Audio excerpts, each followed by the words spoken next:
মৃত্যু মৃত্যু মানে আরেকটি জীবনের শুরু, পরকালীন জীবন। এ জীবনে এসে মানুষকে ইহকালীন জীবনের ভালো ও মন্দ কাজের ফল ভোগ করতে হয়। পবিত্র কুরআন ও হাদিসে বিভিন্ন কারণে কবর জীবনে শাস্তির কথা বর্ণিত হয়েছে। ১. শিরক করা। আল্লাহর সঙ্গে কাউকে অংশীদার করা গুরুতর পাপ। এ কারণে কবরে শাস্তি হয়। আল্লাহ তাআলা বলেন, আজ তোমাদের অবমাননাকর শাস্তি দেয়া হবে, কারণ তোমরা আল্লাহর সঙ্গে অমূলক কথা বলতে এবং তার নিদর্শনের ব্যাপারে ঔদ্ধত্য প্রকাশ করতে। সূরা আনআম আয়াত ৯৩।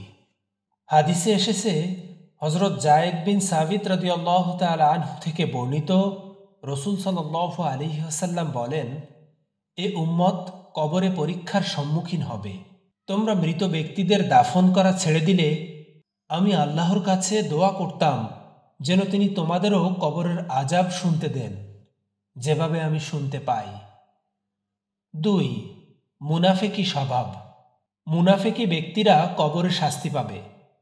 কুরআনে বলা হয়েছে, মরুবাসীদের মধ্যে যারা তোমাদের আশেপাশে রয়েছে তাদের কেউ কেউ মুনাফিক, এবং মদিনাবাসীর মধ্যেও কেউ কেউ।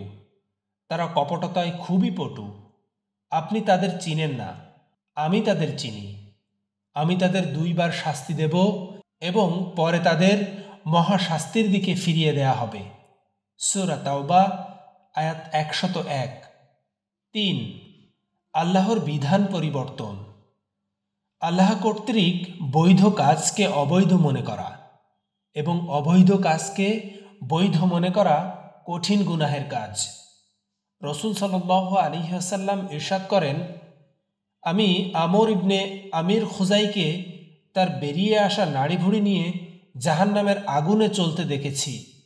এই ব্যক্তি সর্বপ্রথম মূর্তির নামে পশু উৎসর্গ করার প্রথা প্রচলন করেছিল। সহিহ বুখারী ৪৬২৩। ৪-৫ প্রস্রাবের পর পবিত্রতা অর্জনে অবহেলা ও পরনিন্দা করা। হযরত ইবনে আব্বাস রাদিয়াল্লাহু তাআলা আনহু থেকে বর্ণিত, তিনি বলেন, নবী সাল্লাল্লাহু আলাইহি ওয়াসাল্লাম ২টি কবরের পাশ দিয়ে যাচ্ছিলেন। তিনি বললেন, এই ২ কবরবাসীকে শাস্তি দেয়া হচ্ছে, কিন্তু কোনো ধরনের বিরাট গুনাহের জন্য শাস্তি দেয়া হচ্ছে না।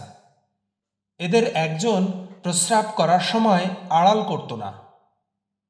সহিহ মুসলিমের অন্য এক বর্ণনায় আছে, প্রস্রাব করার পর উত্তমভাবে পাক পবিত্রতা অর্জন করত না, আর অপরজন একজনের কথা অন্যজনের কানে লাগাত, অর্থাৎ চগলখুরি বা পরনিন্দা করত। সহিহ বুখারী ২১৮, সহিহ মুসলিম ২৯২। ৬. ঋণ পরিশোধ না করা।